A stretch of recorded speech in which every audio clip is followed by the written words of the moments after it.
sovereignty. What do you guys remember about sovereignty? What does sovereignty mean? For those of you that were here.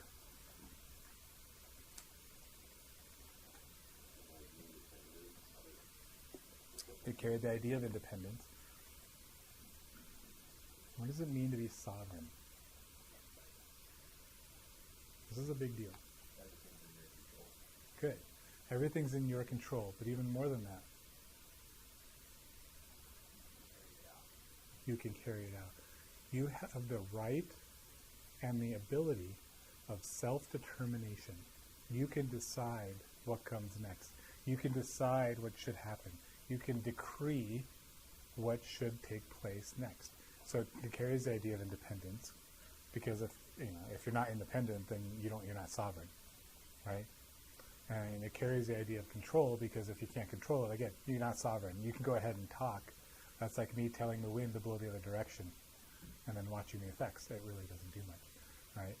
And there's probably an application to my children as well. But you can talk about being sovereign. If you can't bring it to pass, it doesn't matter. If you don't really have anything that if you're held to something, you're not really sovereign. But we say that God is sovereign. He has the ability, the right to rule creation the way He sees fit, to be able to bring to pass the things that He wants to bring to pass. Does that make sense? That's why all those other things we talked about, His holiness, His goodness, they matter so much. Because if they didn't, then we wouldn't be ruled over by a good king, and that could be tough, right? But we do. So we started walking through the first few chapters of Daniel, talking about the picture that God gives to Nebuchadnezzar, right? And the first one we talked about was chapter 2, where Nebuchadnezzar, we talked about the background of Babylon. We talked about Daniel and these four gentlemen I'll talk about again this morning. But in Daniel 2, there's a big statue.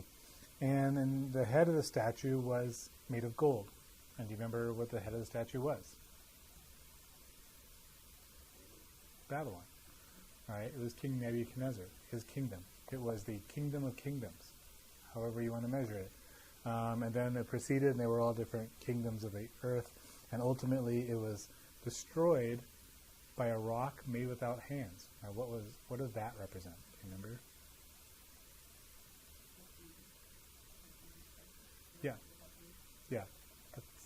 Yeah, more or less. It's a little bit of interpretation, but the rock without hands means something that God made, right? And it destroys all the kingdoms of the earth, and they all fall, and they're all swallowed up under this rock, and then that rock becomes a mountain, right? So there's a number of different interpretations you can go through on there, but the point wasn't really that prophecy as it was Nebuchadnezzar's reaction and the lessons we learned. What did we learn in terms of God's sovereignty as we look at all this statue with all the nations being destroyed? What are some of the things that we learn about God from that dream? See, Nebuchadnezzar is a little bit of a character study. He's the crash course in God's kingship, because, as he said, Babylon was this head of gold. He was the king of kings, earthly kings, right? What he did, the rule he had, the power he possessed was unmatched in the rest of time, relatively. Okay? And so God's using this King of Kings that He's created to be able to teach some great lessons about God's kingship, which is what's really cool. So what do we learn? So there's a statue, nations destroyed. What are some of the things that we can grab from God's sovereignty about that? What do you think?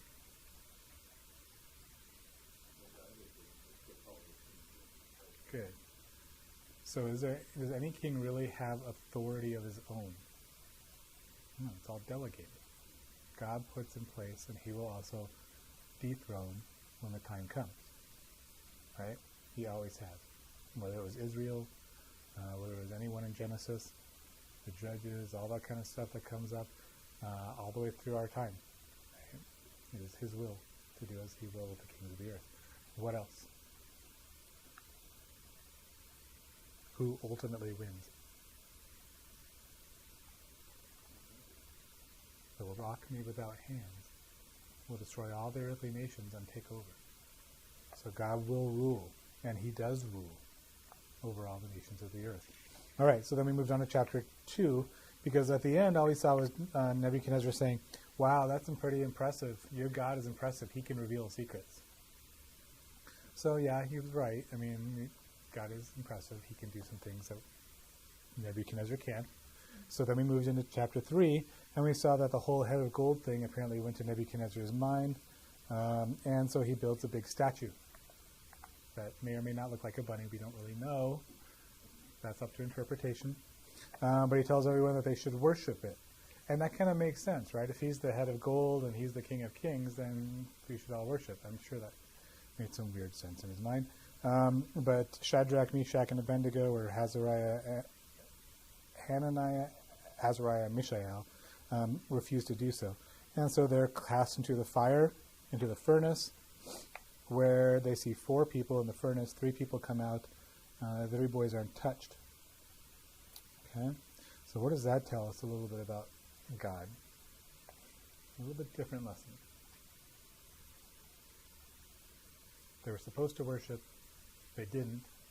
They were punished. But they didn't actually have any consequences from that earthly punishment. What does that tell us? Mm-hmm. Right. Which is a big deal. If you look at the ancient Near Eastern culture, and Rick's in here now, so I have to be careful. But ancient Near Eastern culture, they didn't see their gods as over. They saw them as part of more the natural world. They were contained. They may have had extra powers, but they were contained within the natural world. And here is a God who is above the natural realm, who can take the things of earth and be able to apply or not apply them as he sees fit. He's not just guiding, he's directing, he's controlling, he's sweeping it aside. If he doesn't want fire to burn, then it doesn't burn. Period. Right? It was hot enough to be able to burn up the guys on the outside of the furnace. And it did nothing to the guys on the inside of the furnace. Okay? What else do we see? What about the 4th person? I'm not asking so much about the prophecy and everything else. Well, what does that tell you, though? We know that it was divine. What does that tell us about our sovereign king? This one's a little more interesting. He's with us in the trials. He's also with us in the joys. So what does that tell us? Very personal, right? He's here. He may be above the natural world. He may be King of Kings. But does that mean that he has lost the personal, I know every detail of everything that happens in you, in me, in everyone? Not really. He sees it. And he was there, and he was with them. And he will be with them. And then one more thing. They refuse to worship. Why do they refuse to worship?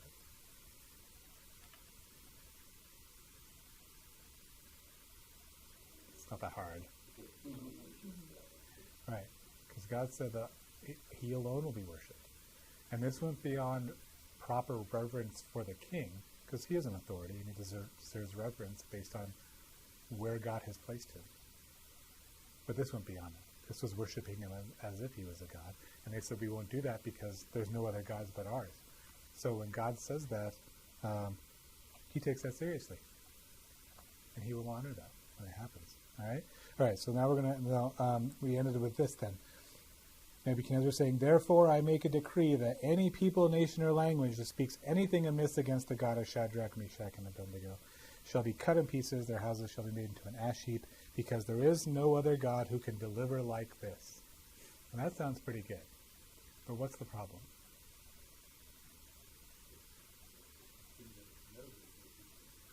Right.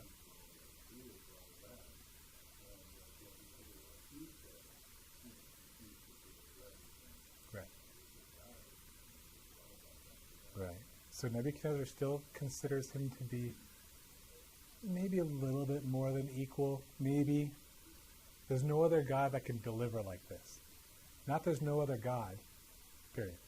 Not that there's no other God that's even remotely close to this. There's no other God that can deliver like this. It's still this ability. It's still he's a little bit better than me, right? And so I decree, I, Nebuchadnezzar, decree, I have sovereignly decided that we should worship, right? He's not talking about the worthiness. He's not talking about the requirement. He's just talking about his desire, okay? So that takes us into chapter 4. Now, chapter 4 is interesting because really Nebuchadnezzar is still guilty of what Martin Luther accused Erasmus. Martin Luther, which was never short for a sharp word. Erasmus was on the other end of the justification scheme of things, but Luther really hated Erasmus. And they went back and forth in their writing. And he accused Erasmus, said, your view of God is so human. And that was his problem, and that's Nebuchadnezzar's problem many years before Erasmus.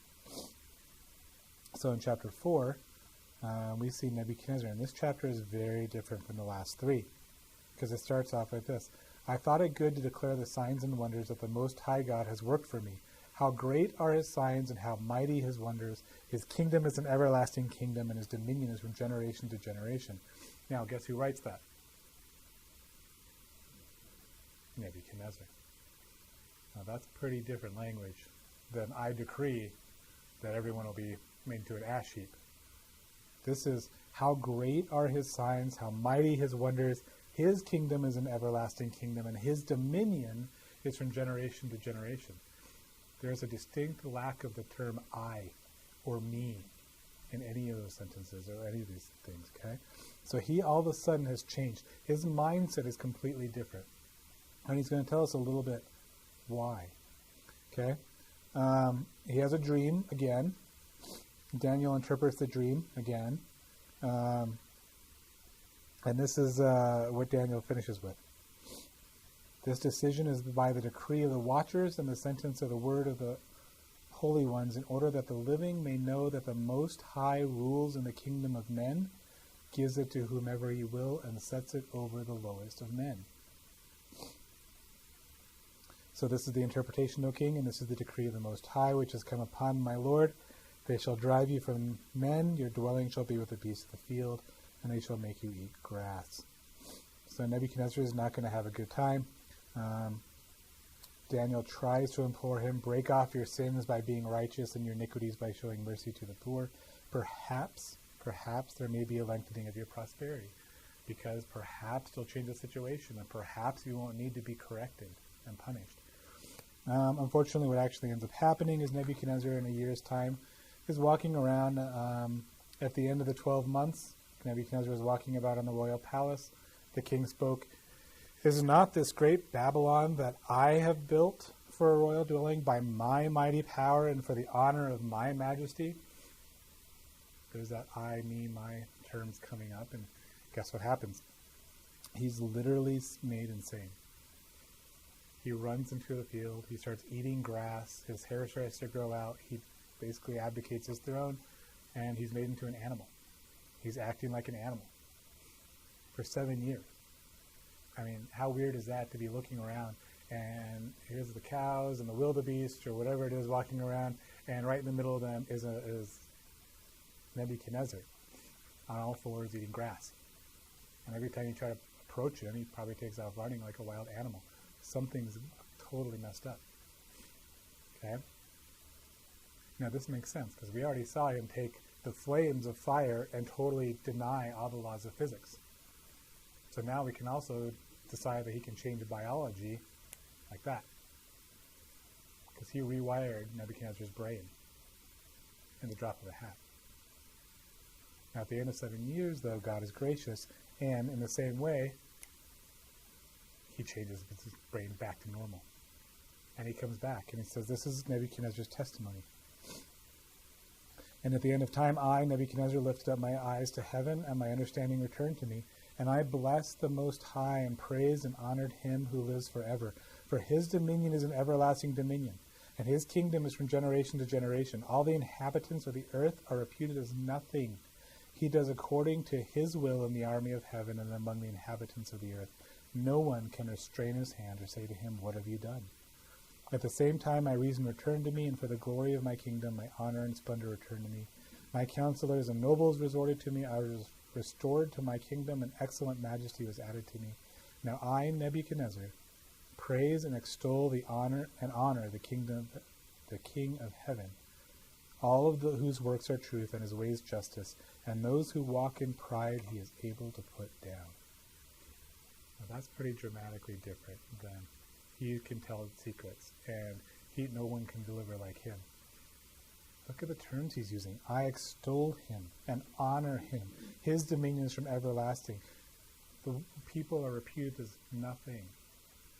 We already said that they're important to him. We talked about that. But we're talking about in terms of their effect on him. They are reputed as nothing.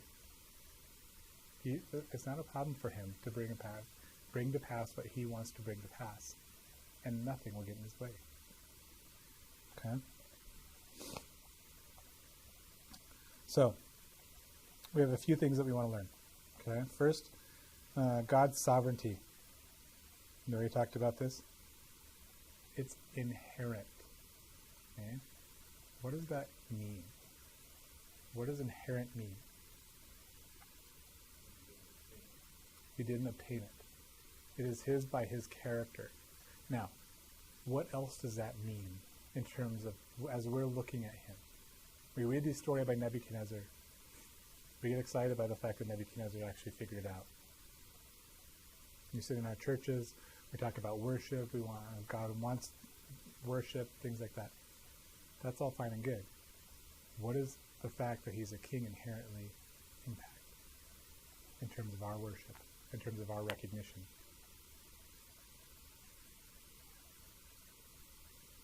Nothing.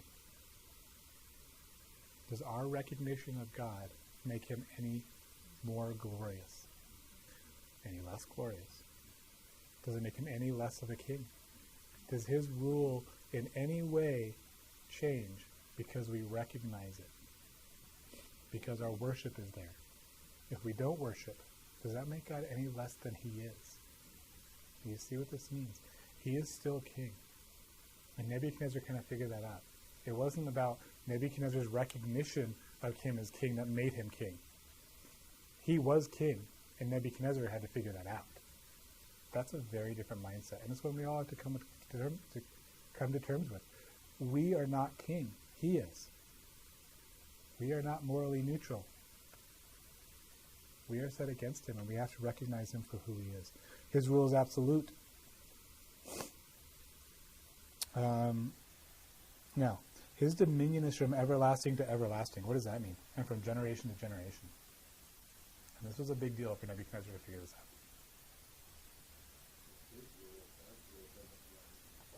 Good. Right. There is no changing. His rule is everlasting. Kingdoms rise and fall. People change. People live, die. Everything changes. God doesn't. He is always the king. He rules over the nations. He rules over all the events. North Korea is not changing God's rule. Donald Trump, as much as he may think he does not actually change God's rule. God is God alone, and God is glorified in our worship because he did this for a purpose. He did this for a reason. He didn't bring Nebuchadnezzar to do this just because he wanted to prove a point. Well, I guess he did kind of want to prove a point. He didn't do this to Nebuchadnezzar just so that he could say, there, one less detractor. Right? He did this because he loves worship. And that's tough. Okay? Which takes us to our next chapter, and that's what I want to get into. So we talked about this. He's independent. He's self-determining. He is king over king. There's nothing that's going to change this because he is independent. And he decides how things are going to go. We saw this in natural creation. We saw other things. So in part 2, we're going to approach this a little bit less from the picture standpoint, like we saw with Nebuchadnezzar, and more with, I guess you could say, a systematic theology approach. So let's look at these first 2 quotes, one by Spurgeon, one by Landry. Spurgeon, just because Sean's in the room, so we have to read it. I believe that every particle of dust that dances in the sunbeam does not move an atom more or less than God wishes. That every particle of spray that dashes against a steamboat has its orbit, as well as the sun in the heavens. that the chaff from the hand of the winnower is steered as the stars in their courses. The creeping of an aphid over the rosebud is as much fixed as the march of the devastating pestilence. The fall of leaves from a poplar is as fully ordained as the tumbling of an avalanche. So Spurgeon always had a way with words. Eric Landry says this: because God sustains the universe's moment-by-moment existence, nothing comes about independently of his will. He governs all creatures and events so that they accomplish what he intends, either by their acting freely, as through human choice, or contingently, as when something happens that did not have to happen, or necessarily as the law of gravity. Thus God, in ways beyond our understanding, works in and through everything to bring about his good purposes. That's a great quote, because that really kind of summarizes what we saw with Nebuchadnezzar. Whether it's through choices, whether it's through natural, what we call natural laws, whether it's through allowing things to happen, it doesn't really matter. God works through each thing because he rules over it. He decides what will happen, what won't happen, how it's going to happen, because he's got a whole plan that's driving it all to one place. Okay? And that's what makes him a sovereign. That's what makes him a king. He decides how things are going to go because he has a desire for where things are going to go. And he brings it to pass through the choices of men, through situations, through thousands of years of events and occurrences and weather patterns and human choices and 1,000 other things that have happened. Millions of things that have happened. Grains like sand on the seashore, number of things that have happened. He's brought it all to pass. Okay? So, that's what I want to talk about this morning. Make sense? Did I lose you? All right. Whether we understand it or not, or whether we agree with God or not, he's like this big plan that he's orchestrating.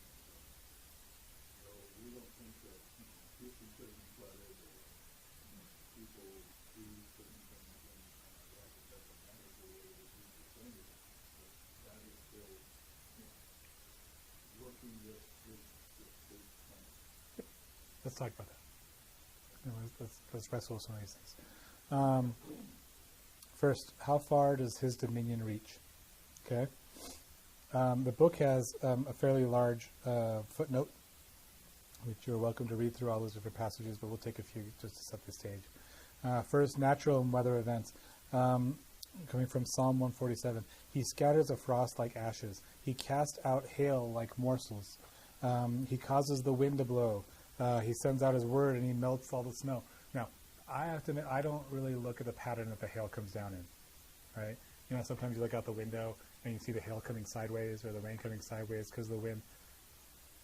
I don't really actually analyze where each drop's coming from and how it's all the patterns coming from. And yet this is telling us that he sends it out. He decides how it's going to happen.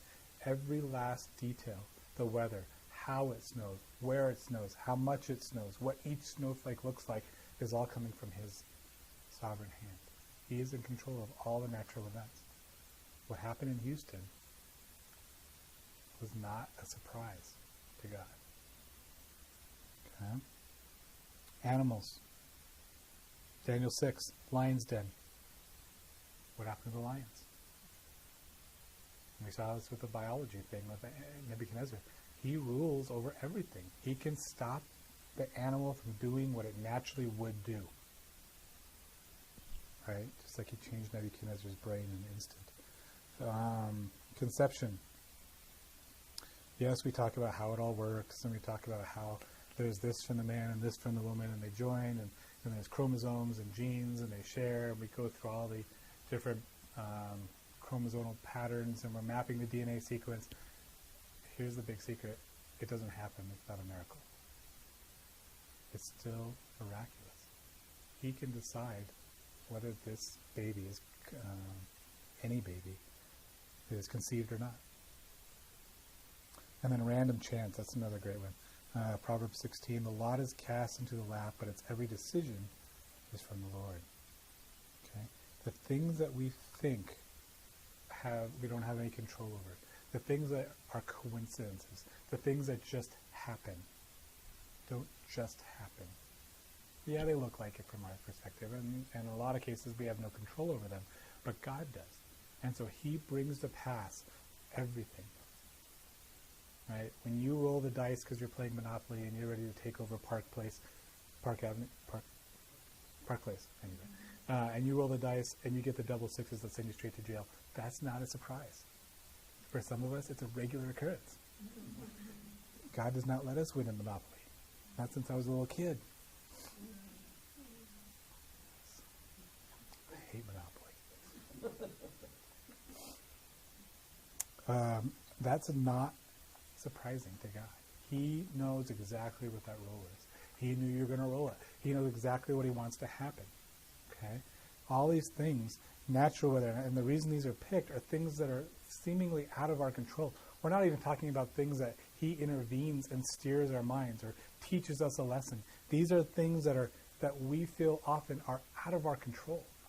And yet he rules all of them. All the little details of life. All the things that we don't even think about. He does. Okay? So the question is, if he controls everything, then what is the end? What is his purpose? What's his goal? What makes him to make the decisions that he does as he rules? Okay? So what is the Sunday school answer? Ready, you Piper fans? The Westminster Shorter Catechism. What's the purpose of all things?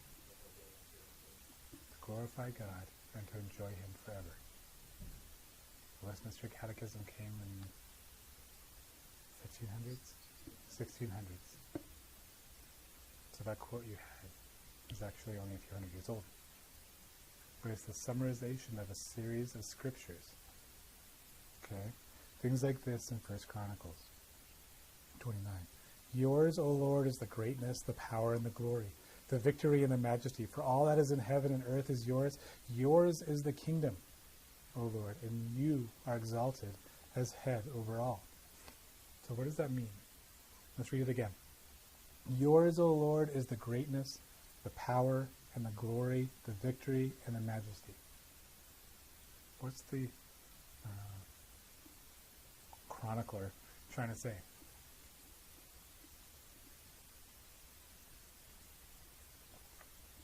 You get swept up in those passages. What is he trying to say? What is he trying to communicate? He owns it all. Keep going. Everything is for him.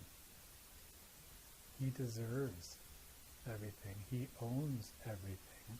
Everything leads back to him. What's the point of this kingdom, in the chronicler's opinion? That was the kingdom of Israel. 1 Chronicles 29 was actually when Israel was actually at the height of its power. What is the chronicler's opinion of Israel? Did it exist for its own sake? Did it exist to be able to teach us and give us a bunch of types and anti-types about Jesus? Not by itself. It all points back to God. That's why it existed. That's why every kingdom exists. That's why we exist. It's so that it leads us back to him. Okay? The heavens declare his glory. Good. Psalm 113, the Lord is high above all nations, his glory above the heavens. Who is like the Lord our God, who dwells on high, who humbles himself to behold the things that are in heavens and on earth. He is on high, Romans 11, for of him and through him and to him are all things, to him to whom be glory forever. Colossians 1, for by him, talking about Jesus, all things were created that are in heaven and on earth, visible and invisible, whether thrones or dominions or principalities or power. All things were created through him and for him. Okay? What is the purpose of creation? To bring glory to God, to bring us to God, to make us worship him, so that we can focus on him. Now, what's the problem? What would be the counter to that?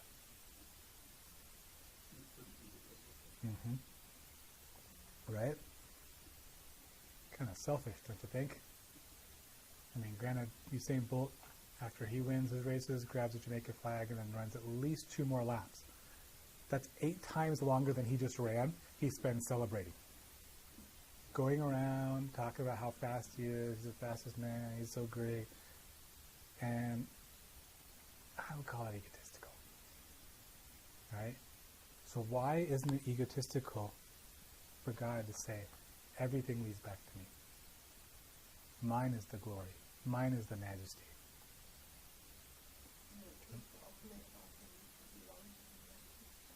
If he is the ultimate of all things, it would be wrong for him not to. He would commit. Okay, keep going, Sean. What does that mean?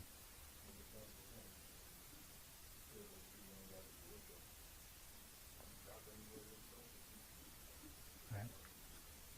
Does that make sense what Sean just said? He said if he's not the ultimate, he tells you to only worship the ultimate, the only God, then for him to not glorify himself would be idolatry. Okay? The reason that the whole universe comes back to God is because God is the ultimate thing in the universe. He is the most precious. He is the most glorious. He is the most beautiful. And so what has he done for creation? What is his plan for all time? What are the things that he plans on? It's to come back to him. It's to lead us back to the most precious thing that a creature could ever have. Him. It is to worship him. It is to desire him. It is to bring his creatures to himself so they can love him for who he is. Does that make sense? So it's not egotistical for him because he is the peak of everything. He's not lying when he says he is the best. Usain Bolt can say, I am the fastest, and there'll be a little argument. In fact, there's actually some physics that say no one can ever go faster than him if you look at them. Anyways, he can say he's the fastest, and maybe that's somewhat true. But he can't say he's the best. He can't say he's the most amazing.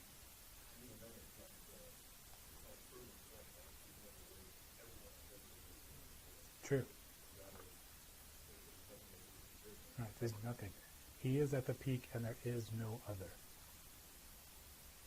Does that make sense? That's a tough one. Robin? Not only is that true, but also he's made us in such a way that he the second part that we sort of try to take advantage by enjoying him forever. That he's wired us such that we experience our joy when we actually find it in worshiping him. Right. And if we worship something less than him, then we receive a lesser joy. Yeah, go ahead. We receive a lesser joy. We sacrifice the ultimate for the temporary. It's also giving of himself. It's not just pounding his chest and saying, look at me, I'm the greatest.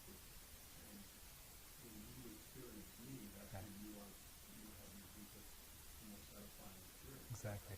His greatest gift to creation is himself. The greatest thing that we can possibly enjoy is him. And when we settle for sex, when we settle for money, when we settle for anything else, we are actually trading him for something that we think is more precious, counter to what's actually true. And so what he's pointing us to is our satisfaction and his glory, all wrapped up into one. And that's what the Westminster Catechism is trying to say. If you're really interested in it, go read Piper's book. You can read Edwards too, but that's a lot harder to read. Go read Piper's book. I forget the name. No, His Pleasure, I forget. It's a summary of what Edwards writes, and it's much more approachable. But it's going through that kind of idea. Where did that Westminster Catechism kind of come from? Can I get that?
That's the thing. And that's really the thing. God is the greatest. There is nothing else. There is no other peak. There is nothing greater than him. He is the sum of all perfection. He is the sum of all glory, majesty, everything. So for him to say, come to me and you will find joy and satisfaction and fulfillment is correct. If I were to say that to my wife, come to me and I will fulfill you, there's maybe this much truth in there, and then there's the other part. Here's how much pain you have to, here's the baggage you get when you get me, right? That's the other part I don't tell her about. But there's this much truth to that. But when God says, come to me and I will fulfill you, and I will make you happy, and I will bring you joy, he's absolutely correct, because there is nothing else. And there's only goodness in this God, and he's perfection and holiness and everything else. And so there's nothing else that he could say is different. And that's really the sum of it. He is the goal, because everything else is less. Sean?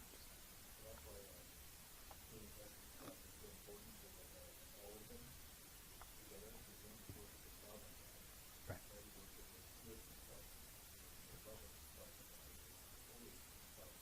Yep.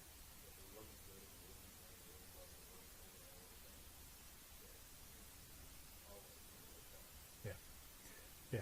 So if you look at all these attributes, that is the God that is so fulfilling and so glorious that all things can come to him. Right? He's not just a king. He's a omniscient, sovereign, loving, good, all the other things. And that's the picture of the king.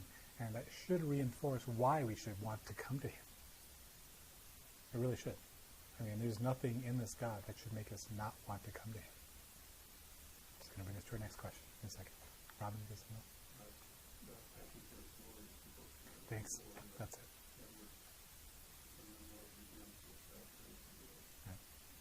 God's passion for his glory. It's a good book. Piper is a very good author. All right, I'm going to move on. So, we know that his purpose is to bring everything to himself, to make him the center of all things, to make all things come back to him. Now, how do we see this? Well, we see this in a couple ways. And the picture of Nebuchadnezzar really helps. But we'll approach it a little bit more doctrinally. We have two things. One is called the revealed will, and one is called the secret will. All right. So what is the revealed will of God? You can call it 1,000 other things. Decorative. Let's see. I actually had to stop the list at one point. His moral will, his permissive will, the will of command, his perceptive will, whatever you want to call it. What is it? What he's told us specifically about what he wants us to do.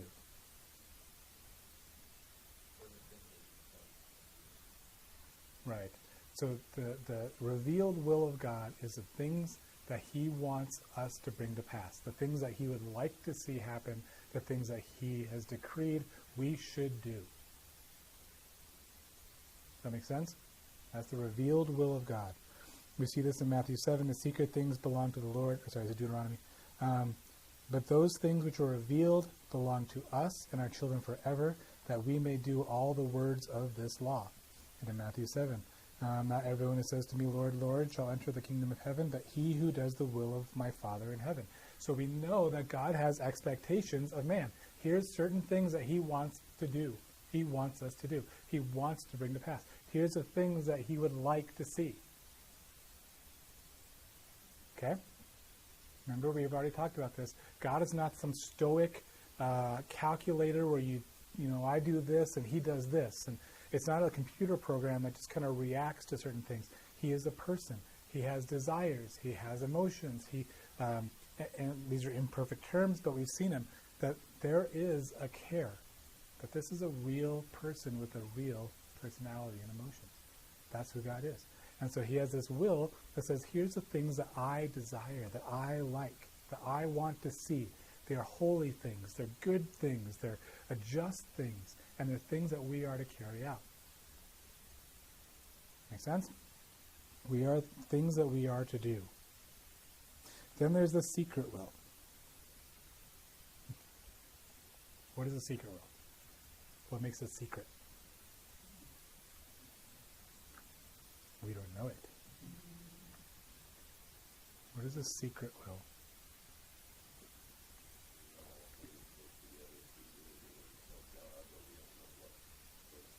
We don't know what those things are.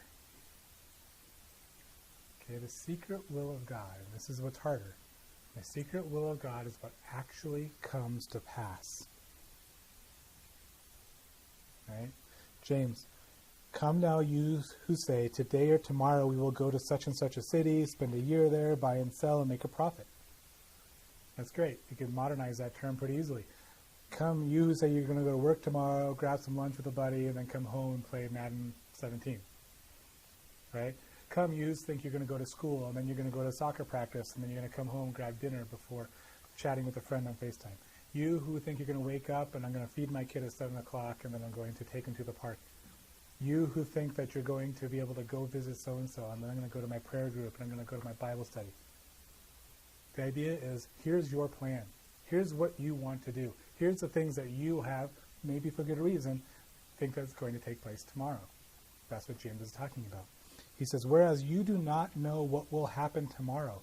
For what is your life? It is even a vapor that appears for a little time and then vanishes away. Instead, you ought to say, if the Lord wills, we shall live and do this or that. If the Lord wills. 1 Peter again. That those who suffer according to the will of God commit their souls to him in doing good. So the idea here is that there are things that take place that are according to the will of God. So we have the revealed will of God that says, here's what I want you to do. And then there's the secret will of God, which is, here's what actually takes place. Now, we've already established that God is king over everything. He controls every last detail for a purpose. So therefore, when something happens, what can we say about that thing, that event? It was still God's will. It has a purpose. He's building towards something. Does that make sense? Robin? I love the faith of Shadrach, Meshach, and Abednego. And God never says, who's the God who delivered you from my hand? They say, well, we have no need to answer you, O king, in this matter. Yep. If it be so, our God whom we serve will deliver us from the burning fiery furnace. Yeah. The secret will. We don't know what a secret will is. Right. But he will deliver us out of your hand. And we're going to be brought up to ashes, or we won't. Yeah. Either of those things happen, what can you do for it? Yeah. The best answer is, even if he doesn't, know this, Nebuchadnezzar. We will not worship you. Yeah, you're done with us. Yeah. If you turn into ashes in the fire. Yeah. Our lives aren't anything. He still rules, and you can't change that. And that's some faith right there, to be able to say, he can save us, but even if he doesn't, that's okay with us. That's okay with us. We know who who rules. R.C. Sproul says this, the broader concept is known as God's decorative, sovereign, or hidden will. By this, theologians refer to the will of God by which he sovereignly ordains everything that comes to pass. Because God is sovereign and his will can never be frustrated, we can be sure that nothing happens over which he is not in control. He at least must permit whatever happens to happen, yet even when God passively permits things to happen, he chooses to permit them in that he always has the power and right to intervene and prevent the actions and the events of this world. Insofar as he lets things happen, he has willed them in a certain sense. So here's the issue that you come up with, is if he tells us to act this way, and that's what he desires, then why doesn't that happen every time? Why is there a difference between God's revealed will and God's secret will? If God is the king, and he controls all things, and he can bring to pass whatever he wants to bring to pass, and everything happens to his plan, then why, if he desires us to act this way, doesn't that happen? Every time. All the time. That is the question of the Bible.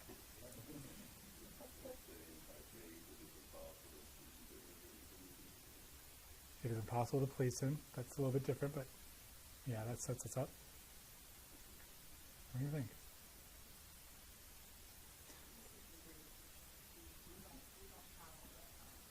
Good.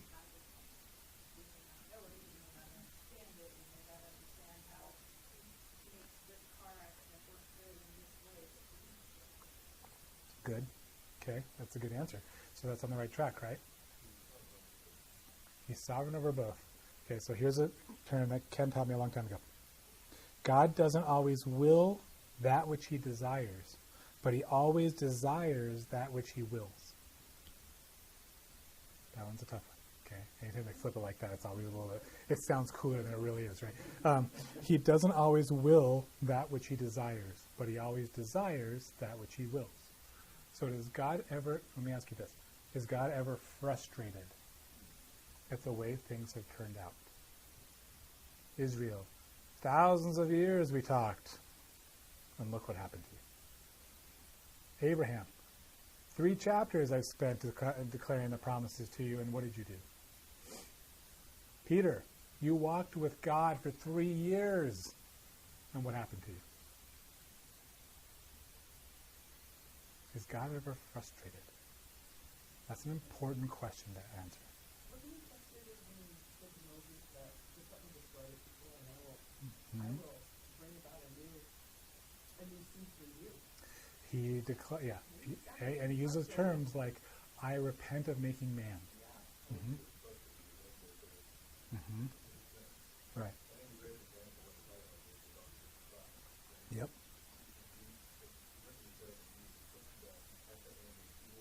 Right. That's what Peter said in Acts. Right. And here's the struggle. Look in Isaiah 53. We esteemed him stricken, smitten, right? And then what does it say in verse 10? Yet it pleased the Lord to bruise him. So all the events of the cross, the joke of a trial, the lying, the cheating, the desertion, everything else that happens to Jesus on the cross, is any of it good? Is any of it proper? Is any of it what God has commanded? Not a thing. And yet we see in Isaiah 53, is God pleased by what happened? Yep. That's what God said. It's complicated. The thing about it is, if you really think about it, if everything operated perfectly to reveal will, there would be no need for justice. You couldn't see Right. God's mercy. There would be no compassion. Right. You couldn't see any of those things without the bad things happening. Right. So to bring ultimate glory to him, they have to happen Right. by his own decree to say, here's what it should be, here's what it's not, Right. and I will show you who I am through those 2 things. Right. And this is where it comes from. He has a bigger plan than what we understand. And his goal to bring all things to himself is not necessarily made full in the revealed will of God. That doesn't say the revealed will is wrong. It doesn't say that it's bad. It doesn't say anything else. It just says that the plan that God has to bring things to himself is not necessarily followed by the revealed will. He has a bigger plan, and he's putting it all together, and he's bringing things to pass. He's bringing the best way, and what we talked about is wisdom. The best way to bring about his ultimate plan, which is him and his ultimate good for us and his glory, is being brought moment by moment, little by little, piece by piece, over time, through his sovereign hand as he works. Sometimes through his revealed will, and sometimes through his own purposes, in spite of our best actions, in spite of our attempts to derail his plan, which is actually just part of his plan. Okay? Like I said, this is complicated. But he's never frustrated, because whatever comes to pass is what he has willed and desired to take place. Does that not mean that there are things that he would like to see in man? Absolutely. But whatever comes to pass is what he has willed and what he desires. So he desires, always desires, that which he wills. He does not will that which is frustrating to him. He does not bring to pass things that he doesn't like, ultimately. He couldn't do it. And that's where this really starts to kind of bend us, right? What we see happen is what he desires to happen. What happened at the cross is desirable. And I'm not even going to try to get it on all sides, but what God wanted, he wanted the cross to take place. He wanted Jesus to die on the cross. He wanted those things to happen because that brought about his ultimate will of bringing things all to himself. It glorified the cross. It glorified him. Did that make all the things excusable? No, that's our next topic, which we'll talk about next week. Okay? But this one's tough, right? And you're going to be confused because there's no good answers to this one that are just going to clarify it all. It's one you got to wrestle with, and one you're probably never really going to grasp because we have no concept of absolute independence. Okay? But God does. Robin, do you have something? To go back to this lesson on eternality, all the things we're talking about is proceeding of time linear. Right. This happens and this happens. Exactly. Sequence occurred in this way, then another sequence of God sees all of time. Right.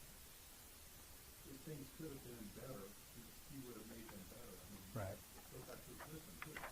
Exactly. If he could have done it a better way, then it would happen in a better way. Right. You have to put a lot of attributes into this box. You have to. Yeah. When you think about why he acts, he doesn't act in a vacuum. He's not just acting to act. All of his attributes, as Robin was saying, his wisdom, his sovereignty, his omniscience, his goodness, his love, his justice, his wrath, they all feed into the decisions that he makes and the way he's bringing things to pass. You can't just take this and say, oh, God is king, yay. You got to know this king. He's revealed himself for a reason. So some really important topics that we still want to take on next week. It won't take the whole time. Never mind, there's no class next week. So you guys, let me leave you with this quote because it's the greatest quote in the book. All right, this is the very end of the book, John Rasinger. Because the question is, and you should read it, if everything happens, if everything at the cross happened the way that God wanted to, and he brings it to pass the way that he wants it, then why are men guilty of sin? They didn't do anything that God didn't want them to do, technically. You guys can read the chapter on that one. This is what he says, John Rasinger. If a Christian living in wicked times like today really understands the scripture, he is like the little boy who was playing baseball. A man came along, what's the score? And the boy replied, 40-0. And the man asked, who's winning? And the boy answered, the other team. The man wanted to be sympathetic and said, you must be very discouraged. And the little boy's face lit up and he said, oh no, we're not discouraged. We haven't come up to bat yet.